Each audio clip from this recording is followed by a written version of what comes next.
Shalom, selamat pagi Bapak Ibu dan Saudara pendengar Blessing Morning yang terkasih dalam Tuhan Yesus Kristus. Kita bersyukur pagi hari ini kita mempersiapkan hati kita untuk menjalani aktivitas kita dengan memperhatikan firman Tuhan.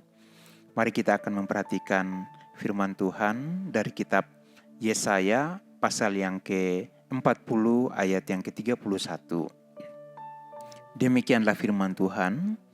Tetapi orang-orang yang menanti-nantikan Tuhan mendapat kekuatan baru. Mereka seumpama raja wali yang naik terbang dengan kekuatan sayapnya.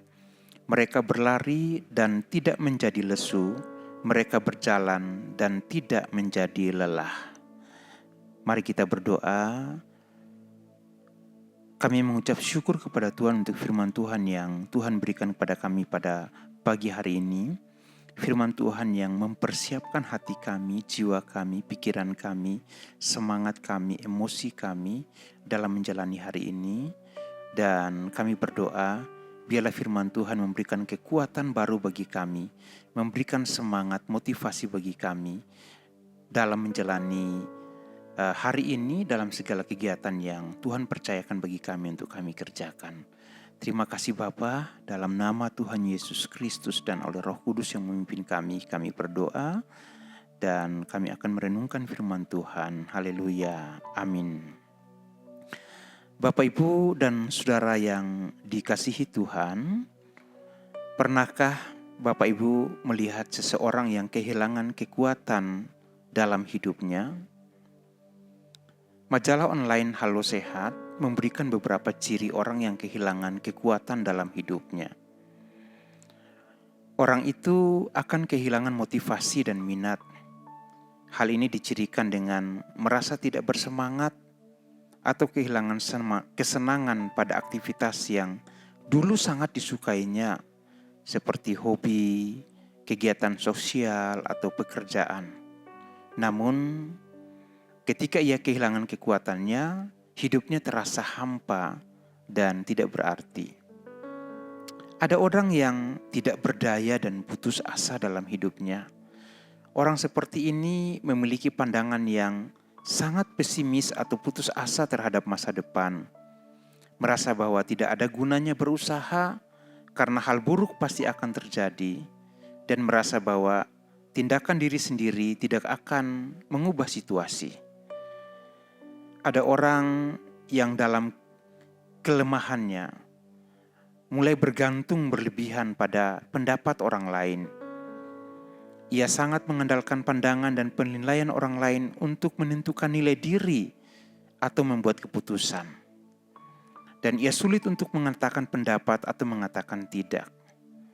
Validasi dari orang lain itu menurutnya akan sangat berguna baginya, sehingga ia selalu mencari validasi. Ada orang yang kemudian ketika ia kehilangan kekuatan dalam hidupnya, mulai menarik diri dari kehidupan sosial. Ia menghindari interaksi sosial, menjauhkan diri dari teman dan komunitas, dan merasa terasing dan terputus dari orang lain. Ada orang yang kemudian menjadi ragu dengan dirinya sendiri. Ia terus-menerus meragukan keputusannya sendiri, kemampuan diri, dan hasil kerja. Dan yang paling parah adalah ketika ia merasa tidak berharga dan selalu bersalah yang tidak pada tempatnya. Dan kemudian ada orang yang kemudian ragu dengan diri sendiri, di mana ia kemudian tidak bisa berbuat apa-apa. Sebagai bahan evaluasi dari ciri orang yang kehilangan kekuatan ini, apabila ciri ini ada di dalam diri Bapak Ibu Saudara sekalian atau seseorang yang Bapak Ibu kenal, maka Bapak Ibu berhak untuk mendapatkan pertolongan untuk kembali kepada kekuatan yang semula. Firman Tuhan pada hari ini memberikan jawaban kepada kita, yang menunjukkan bagaimana Tuhan tahu akan pergumulan diri kita. Apabila kita mendengarkan firman Tuhan yang kita baca, Dia Tuhan yang memberi kekuatan kepada yang lelah dan menambah semangat kepada yang tiada berdaya. Ia tahu bahwa ada orang-orang muda yang menjadi lelah dan lesu, serta anak-anak remaja yang jatuh tersandung. Tetapi dalam keadaan demikian, orang-orang yang letih, lelah, letih, lesu, dan berbeban berat, apabila mereka menanti-nantikan Tuhan, maka mereka akan mendapatkan kekuatan baru. Jadi kunci untuk mendapatkan kembali kekuatan adalah menanti-nantikan Tuhan. Apabila kita memperhatikan firman Tuhan yang kita baca, kata menanti-nanti di sini secara tepat berarti menunggu, dalam arti mengharapkan. Pernyataan menanti-nantikan Tuhan berarti menunggu pertolongan Tuhan, yaitu percaya kepadanya, menaruh harapan atau keyakinan kita kepadanya.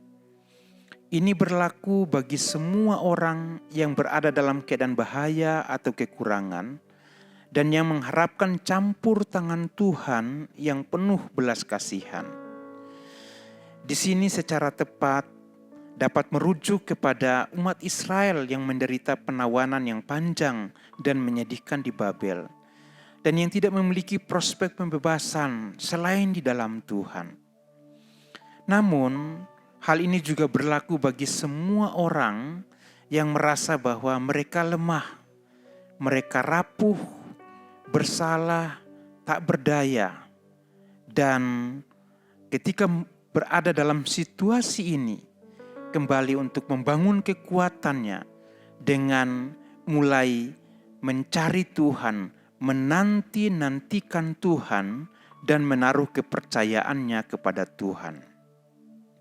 Janji atau jaminan di sini bersifat umum dan berlaku bagi semua umatnya, seperti halnya bagaimana Tuhan memberikan kekuatan bagi umat Israel pada masa mereka mengalami penawanan di Babel. Demikian juga pada masa sekarang, ungkapan menanti-nantikan Tuhan, yakni mencari pertolongan, mengharapkan pembebasan melalui pertolongan, dan menaruh kepercayaan kepada Tuhan di masa sekarang pun masih berlaku. Karena itu, Bapak, Ibu, dan Saudara yang dikasihi Tuhan, dengarlah suara Tuhan. Kepada Bapak, Ibu, dan Saudara sekalian yang menanti-nantikan Tuhan, Bapak, Ibu, dan Saudara akan mendapatkan kekuatan baru. Katakan amin untuk hal ini. Tuhan, aku menanti-nantikan Engkau dan aku akan mendapatkan kekuatan baru. Kekuatan yang mengubah hidup menjadi baru.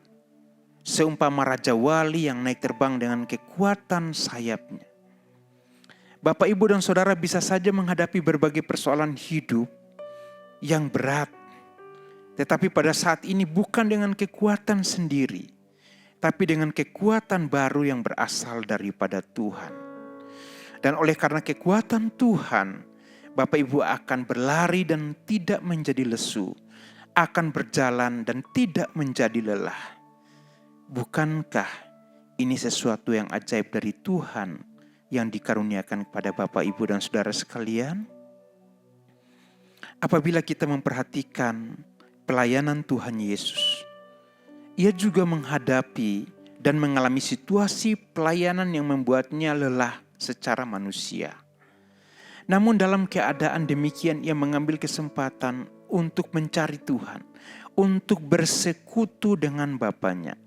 Dari persekutuan itu ia mendapat kekuatan untuk terus melakukan kehendak Allah dengan tekun dan setia, bahkan sampai mati untuk menebus dosa kita semuanya.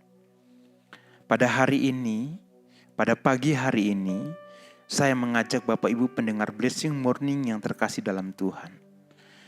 Dalam keletihan hidupmu, dalam situasi apapun yang sedang engkau hadapi, jangan menyerah, jangan putus asa. Tinggalkan stres itu.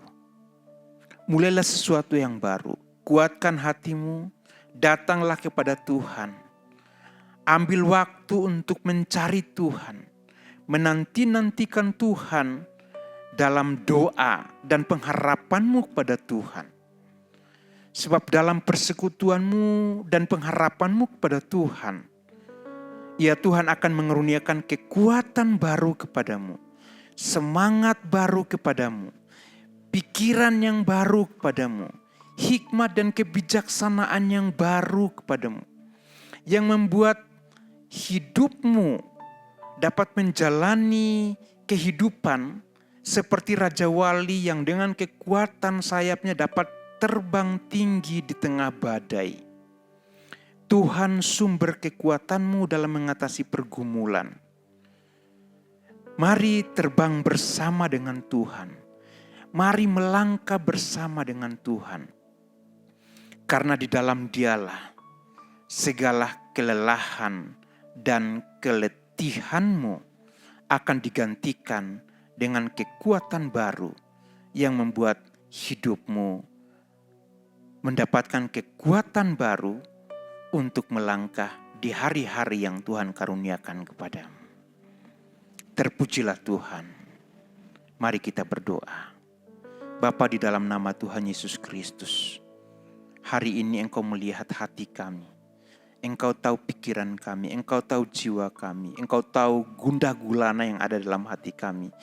Engkau tahu kesedihan kami, Engkau tahu beratnya beban yang menekan hati kami, beratnya beban yang menekan jiwa kami, emosi kami, pikiran kami. Engkau tahu semuanya.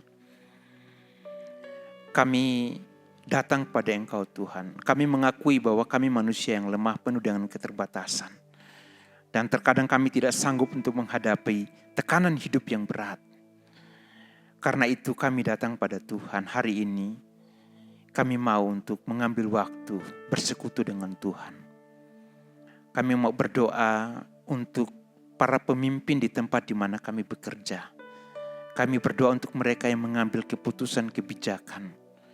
Biarlah mereka ada dalam hikmat Tuhan. Kami berdoa untuk tempat di mana kami bekerja. Mungkin ada hal-hal yang membuat kami lelah di sana. Namun hari ini kami minta Tuhan berikan kami kekuatan yang baru, semangat yang baru, sukacita yang baru, supaya kami lebih senang dalam melakukan tugas pekerjaan kami di tempat yang baru itu. Kami berdoa untuk keluarga kami. Mungkin ada hal-hal tertentu dalam keluarga kami yang membuat kami lelah secara emosi, lelah dalam berpikir, dan membuat kami tidak tahu bagaimana cara menyelesaikan semuanya itu. Tapi hari ini kami datang pada Tuhan, kami mau menanti-nantikan Tuhan, mengambil waktu untuk bersekutu dengan Tuhan, menaruh pengharapan kami kepada Tuhan.